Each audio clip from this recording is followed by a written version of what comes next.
All right, guys, this is Shadow.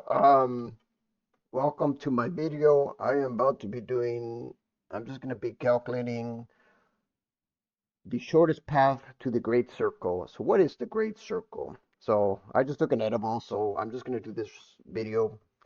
This is not going to be much of an edit, but I'm going to do this video however I can, and then I'm going to redo it, make it better, and hopefully you guys learn some geodetic survey, including myself. Now, to give you a little bit of a background, I don't really have much of a background.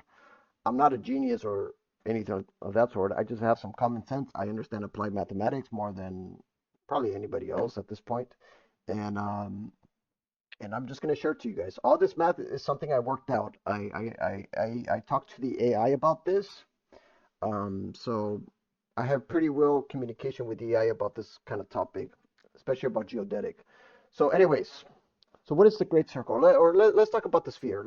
So here's the Earth, and here are two words. We're going to talk about latitude and longitude.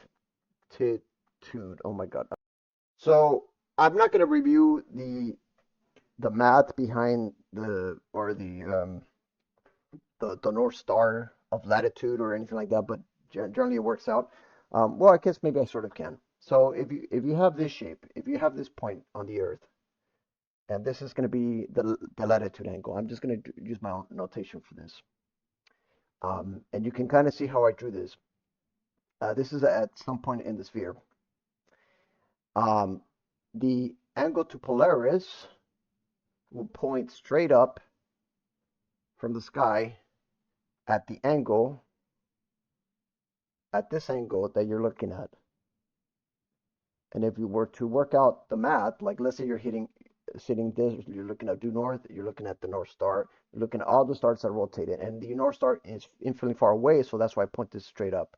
So if you work out the math, this would be, um,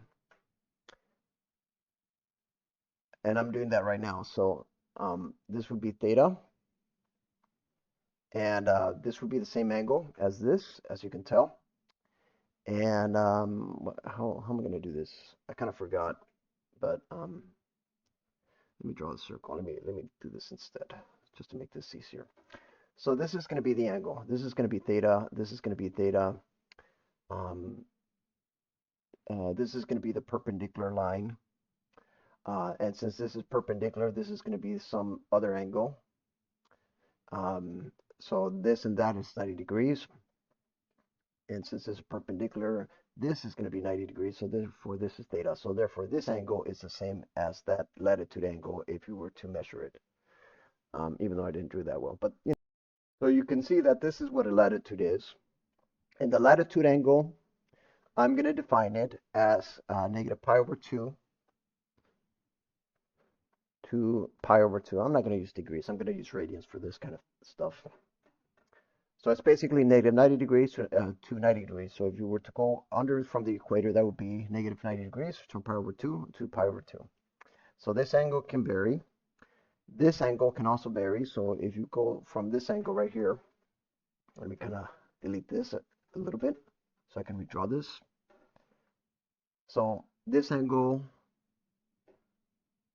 you can see what I'm trying to redraw here, from the x-axis, or depending on your orientation, of course, because realistically this is really just arbitrary. This angle right here is going to be theta, and theta is going to be from 0 to 2 pi. So I'm going to define theta to be from 0 to 2 pi, and that's going to be the longitude angle. And this longitude angle, if you were perceptive, let's say you're on this point of this Earth. Let's say you have this, parametrization of this circle. And this is where it gets kind of tricky here. Let's say this is going to be the line here, and then let's say you're going to define theta. So theta is going to be a little hard to find when you're talking about orientation, especially when you're not at the equator. But let's say you presume you can get the longitude, latitude, get any coordinates at the Earth, and I'm going to define my points as I'm going to use my own notation for this. I'm going to define this as my vector or a point. I'm going to define it as the same thing. as the point x, y, z. This is going to be some arbitrary point. And I'm going to define x to be r cosine of theta. So this is going to be r right here. R cosine of theta is going to be this right here. Y is going to be r sine of theta. That's going to be this point right here, this height. R here is going to be defined as the, and then if this is going to be the latitude angle, and this is going to be the radius from the point to any point of the center, it's going to be the radius from all equal in all directions. That's going to be from, I'm going to redraw the sphere anyways. This point from that direction, this is going to be the r sine of theta. This is going to be r cosine of theta. Now, this could be r sine of theta or r sine of phi or whatever the heck. So I know in the traditional Calc 3 classes or that you take, you might be an idiot. You might say, well, isn't that r sine of theta? Yeah, it could be. It depends on your orientation, dumbass. Anyways, sorry about that. I'm just having a little fun here. But there you go. That's r cosine of phi.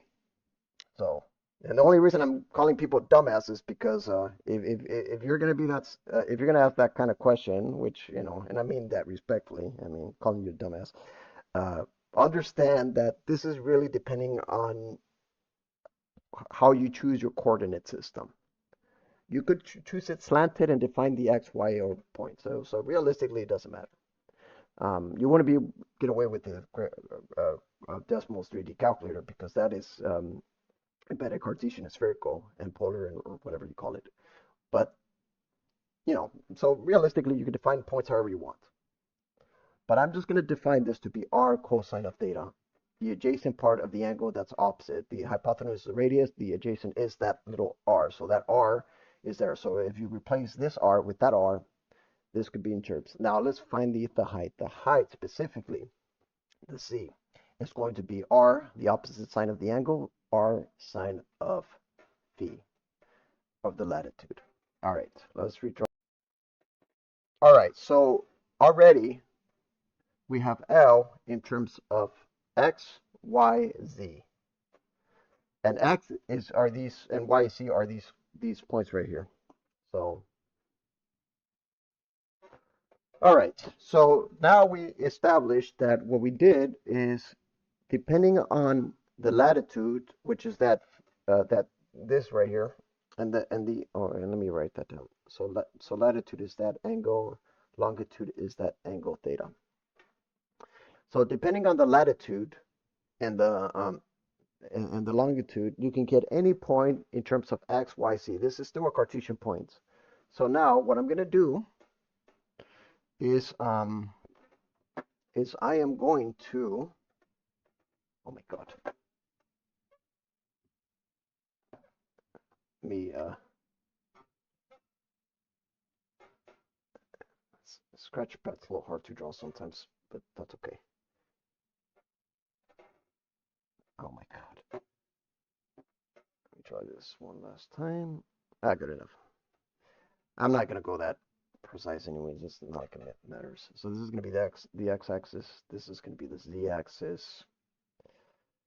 And then the orientation is going to be the y-axis. The orientation is not really going to matter at this point because I'm just going to define this to be 2 points on the sphere. So let's say this is a center. And you have this point, and let's put that point right there. Let's put that other point. And let's say right here that this is going to be right here, the shortest path. This is going to be the great circle. This great circle is going to look like this. It's going to be the parametrization that goes right through the equator, the center of that point. So if you can kind of see that, it's kind of hard to draw that, but whatever. So pretend that this green line goes right at the center of the equator. And this is going to be in a tilted angle, even though it doesn't look tilted. And what angle I'm going to use for this? I'm going to use this angle right here. So this angle is going to be the tilted angle. This is not like, I know the drawing sucks, but this is, don't think of this as like some horizontal or vertical direction from your orientation. Think of this as some tilted angle from the great circle. It's just really hard to draw this. And I'm going to define this as 1 and 2L. 1L is going to be 1x, 1y, 1z, and 2L is going to be 2x, 2y, 2z, because we're going to be parameterizing that angle. So notice right there that I'm thinking this in terms of vectors. Notice that a point from the origin being in straight up 0, 0, 0 to a point that's either of these points on the sphere. You can think of this in terms of vectors already. So you could do this two ways. You can write this in terms of r phi and theta in terms of those two variables, because that's what really this is. This may look like three variables embedded, but embedded with those variables, there's two variables. So you can always replace them anytime you want. I'm not going to do that, though you could do that, and we probably should do that, but I'm not going to do that just yet. What I'm going to be doing is I'm going to just keep this in terms of Cartesian coordinates. This is just a preference that I like to do. Whenever I do vector calculus or do some heavy mathematics, or especially on applied physics, I always personally like to keep the variables as simple as possible and not replace them right away, because it makes things so much easier. And you'll see why. So now, since we established that, we're going to use the thing called the cross product or the dot product. So if you don't know what this is, look it up, folks, because I'm not gonna go over this. I'm gonna presume you know this already, and if you don't, that's okay. But you're about to see the math, anyways. So this is gonna be the dot product and the cross product. So you could use either of those. In fact, you could use whatever tools of mathematics you want. It really doesn't matter. Everything's gonna work out to be the same regardless. So whatever you want to use. All right, so let's write. So before we define, so I'm going to be using the dot product, but before we do, I'm going to define, I'm going to rewrite the dot product as 1L dotted with this, which equals the magnitude of this, the magnitude of this, of a cosine of the angle between those two vectors. That's it, folks. That is the formula that we're going to be using at. In fact, we can already rework this formula out. In fact, we don't need. In fact, we can just put this on the side. So this and this, I'm just going to rewrite this off as 1x, 1. Oh my God. Let me get my drink here. Let me get my matcha. Oh, that's good. So this is going to be 1x, 2x, added to 1y, 2y, added to 1z, 2z. And this is going to be the magnitude of L, or this. But notice that the magnitude of this, of L, is a point from the center to the radius. So that's already going to be r squared cosine of phi. So notice that I'm already starting to replace those variables. So now all we have to do is replace this. So let's do that. Let's put all those components together. So x is going to be the small radius, r cosine of phi1, times cosine of theta. And this is where it's going to get a little messy. But that's okay. This is part of the math. Added to, yeah, this is going to get really hard to write this down. R cosine, oh, there you go. So this is going to be multiplied by r cosine. So this is going to be multiplied by r cosine of that other latitude, cosine of theta 2. So this is already going to be x. All right. So now let's write the y. So yeah, this is getting kind of involved here, but that's okay. So this is going to be cosine of, I've done this so many times, so I already know how to, so I don't get stuck as much. So this is going to be cosine of phi. This is going to be the sine portion, sine of 2 theta multiplied by r cosine of 2 phi sine of 2 theta. There we go. And last but not least, the final products. So this is going to be r cosine of 1 phi. That's 1z. And generally, it's better to write this coefficient on the front because our brain kind of mixes it up. But I already chose this orientation, so I'm not gonna. So I'm gonna stick to it. Cosine of. This is normally what I do if I were to use my own notation. All right, let's try this again. R sine of 1 phi. R sine of the other one. There you go. So that's it, folks. This is going to be the math right there. So notice that this right here, I'm going to clean this equation up, but notice that this right here, r cosine of 1 theta, this has an r. In fact, both of them have an r square, and this has an r square, so that's going to cancel off. So I'm going to factor out the r square, divide that by the r square, and then rearrange this rest here. And this is going to be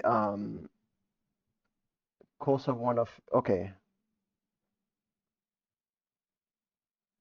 So I'm going to rearrange this as cosine of 1 phi, cosine of 2 phi, cosine of 1 theta,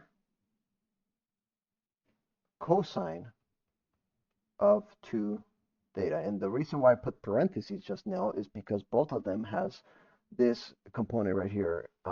So I'm just going to factor that out as well and rewrite this as sine of 1 phi. Oh my god. Theta sine of 2 theta. And that's it. And then this is going to be r square, or I already factored out that.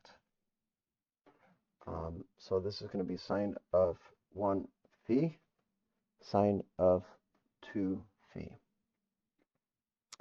So we're going to clean this equation up. So we already factored the r square. And this is just this component. There's a cosine of this phi on the other side, so I'm going to write that down. So cosine of this is going to be, so this is what I'm going to do. I'm going to keep this cosine of 1 phi, cosine of so the cosine of these two different latitudes. And this is going to be an identity, and I'm going to rewrite this as cosine of 2 theta minus 1 theta. Now, cosine, if you look at the output for the cosine value from, and I don't know at the top of my head, but well, let's just say you have some negative value of some angle. What would the output be? Well, it'd be the exact same output as if you were to put the positive. So it really doesn't matter the difference. You're going to get a positive value regardless of whether you put it. So I'm just going to change this and write this as cosine of 2 theta minus 1 theta. The difference between the longitude angles. And then add it to sine of 1 phi, sine of 2 phi. Now, can you go much simpler? Maybe you can. Maybe there's a simpler formula out there, but this is as simple as I can go. So once you work this out, you're going to have cosine of this angle equaling cosine of one latitude, cosine of some other latitude, cosine of the difference between the longitude angles,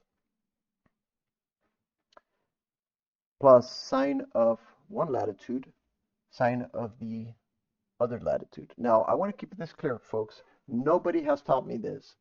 I literally did not look any of this up. All I did is understood basic math and I worked it out. I figured this all by myself, and you guys can too. This is not like a genius fucking thing. This is like this may look complicated to you guys, but it's really not. This is actually pretty simple. So don't think that this formula is something I derive or some mystery. It's not. Um, so all the math will work itself out to be the exact same math as if you were to look it up from the internet. So you don't need formulas to figure this out. You really don't. Anyways, all right. So so this angle, this tilted angle, is literally going to be this. If you have two different latitudes, two different longitudes, which you can just take the difference, you can use this. Make sure you're in the right mode, because if you're in like degrees or some shit, and you multiply by r, you're gonna mess up the math entirely. But I mean, I did that too, so I mean, it happens to everyone. So make sure you're in radians when you compute the angle. This is why I'm not. This is why I don't like to write degrees anymore, especially for geodetic type surveys. I like to personally stick everything to radians. Now, if the angle is 90 degrees or whatever, you could use those degree modes in the calculator and convert this to radian afterwards, or you can just put or convert these embedded angles into radians and then just not worry about it. I like to do that personally, but it doesn't matter. You know, the point is make sure you're in the right mode. Anyways, once you have that angle, all you're going to do is take that radius of the Earth multiplied by this, and that gets you your arc length, and you are done, folks. That is all it takes to calculate the so for the great circle, and please look this up on the internet, ask the eye, because I can't explain it that well, but it's a circle. It's the shortest path of the circle between 2 points, and this green line goes right at the equator, right through the center. In other words, the radius will the point from that green circle will always have that 0 to the radius to the r. It will always be that length radius. The most the most stretched out r. So that's why we use r. And this works, folks. Like you could use this formula to calculate any point between two latitudes, two different longitudes, including from New York to London. You can use that. Find what those latitude. In fact, I have it here somewhere. In fact, I threw it away, I guess. But you can find those latitude. You can use those values, latitude and longitude, and you can use this simple formula. Make sure you're in the right mode, of course, and then that or whatever that angle is, that stretch out between those things. And remember, that angle, folks, is the tilted angle. This is not an angle that's straight from our orientation. It's tilted. So you have to kind of visualize the orientation for yourself. But once you do that, you'll realize that, wow, this is all you need. This will really calculate the shortest path to the between latitude and longitudes. Obviously, humans are stupid, so obviously people are gonna naturally think it's gonna be the latitude distance that's gonna be the shortest path, but it's not. It's actually this tilted angle that we can find. So that's it, folks. That's all I wanted to share, folks. I hope you guys enjoyed this video. I know this video wasn't that great, but like I said, I'll redo this video, and I hope you guys learned something out of this. All right, goodbye. I hope you guys enjoy.